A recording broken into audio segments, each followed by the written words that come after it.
Halo Reach is often described as tragic. People say it's sad because everyone dies, because the planet falls, because you already know how it ends. But I think that misses the point. Halo Reach isn't sad because you lose, it's sad because you were never meant to win in the first place. And the game tells you that over and over again. Halo Reach was never about victory. It was about delay, about sacrifice, about standing your ground when the outcome is already decided. And the reason it hits you so hard is because it refuses to lie to you. Before Reach, Halo trained us to expect miracles. In Halo Combat Evolved, you destroy the ring. In Halo 2, you survive betrayal and civil war. In Halo 3, you finish the fight. Even in Halo 3 ODST, there's a sense of victory there when you extract the superintendent and you make it feel like you won the fight. And same thing in Halo Wars, you eventually win the fight even for the sacrifice of the sergeant. Halo is a power fantasy, but a grounded one. You're outnumbered, but you always pull through. Humanity's on the brink, but somehow, you win. So when Reach starts, your brain is conditioned to think, okay, this is the fall of Reach, but we're going to change something, right? No, Reach doesn't do that. The very first thing Reach shows you is the planet of Reach, and it slowly zooms in onto a broken helmet in the middle of rubble and chaos. Who did it belong to, and what's its story? That's what Reach tells you. Reach is already doomed before you touch the controller. Before Winter Contingency even begins, the task is simple. Get the relay back online. But something's already wrong. Multiple squads have gone missing trying to do exactly that. So now Noble Team has to step in and do it. Noble Team isn't like previous Halo protagonists. They're not mythic, they don't crack jokes, they don't talk about destiny. They're efficient, calm, and professional. Carter, Kat, George, June, Emil, and you, the player, Noble Six. And that's important because Reach isn't about legends, it's about soldiers. Every mission briefing feels less like a heroic call to action and more like damage control. Look at the objectives in Reach, for example. Not push forward, not retake the city, not destroy the Covenant fleet. Instead you get secure the area, evacuate civilians, hold this position, buy time. Take Winter Contingency, for example. You're not fighting an invasion, you're investigating aftermath. Burned out farms, dead civilians, static-filled radios, the Covenant aren't announcing themselves. They're already here and already doing damage. From there on out, each mission is almost repeat.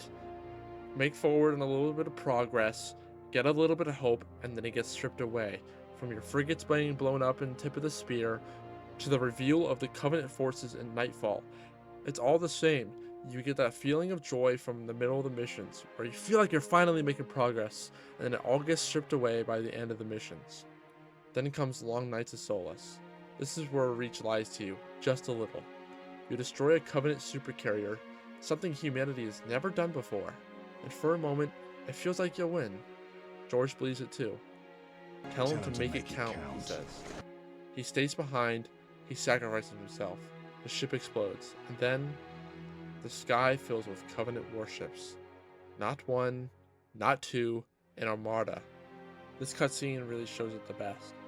Slip space rupture detected. Gamma station control, reading multiple pings below the orbital defense Slip grid. space rupture detected. Yeah, we're picking up anomalies too. Are you reading Slip it? space rupture Multiple detected. Covenant signatures. Slip space Is anyone rupture moving? detected. They're everywhere. Slip space Yeah, rupture must be detected. the whole damn Covenant Slip fleet. space rupture detected. George's victory didn't turn the tide, it barely slowed it. That's Reach in a nutshell.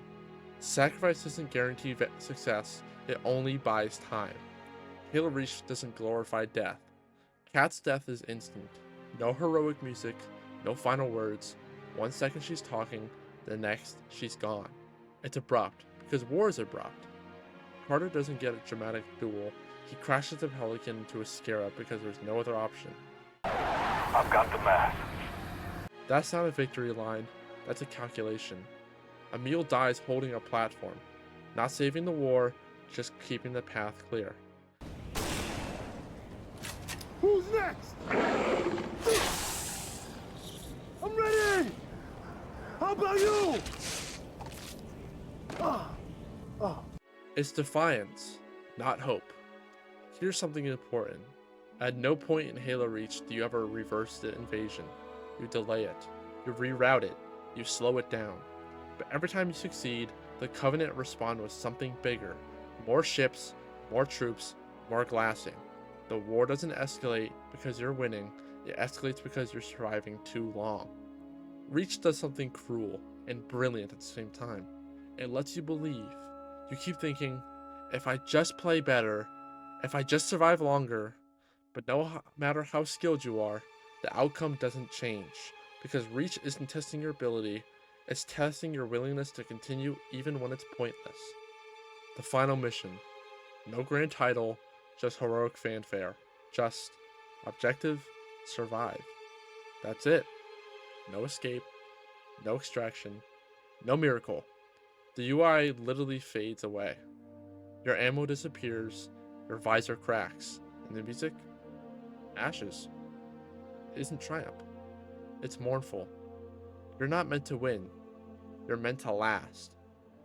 Halo Reach doesn't say, "War's glorious!" It says, sometimes the best you can do is give someone else a chance. Reach didn't save itself. It saved the Pillar of Autumn. It saved Cortana. It saved the future at the cost of everyone involved. That's not victory. That's sacrifice. Reach hits harder than any other Halo because there's no chosen one, there's no prophecy, there's no divine intervention, just people doing their job until there's nothing left. And that's why Halo Reach sticks with people. Because it understands something most games don't. Winning isn't always the point. Sometimes standing your ground is good enough. Bungie did a really great job at making this story and really developing it to that point. Halo Reach was never about winning. It was about holding the line, about delay, about sacrifice without reward. That's why, years later, it still hurts. Because Reach doesn't ask you to be a hero. It asks you to fight anyways.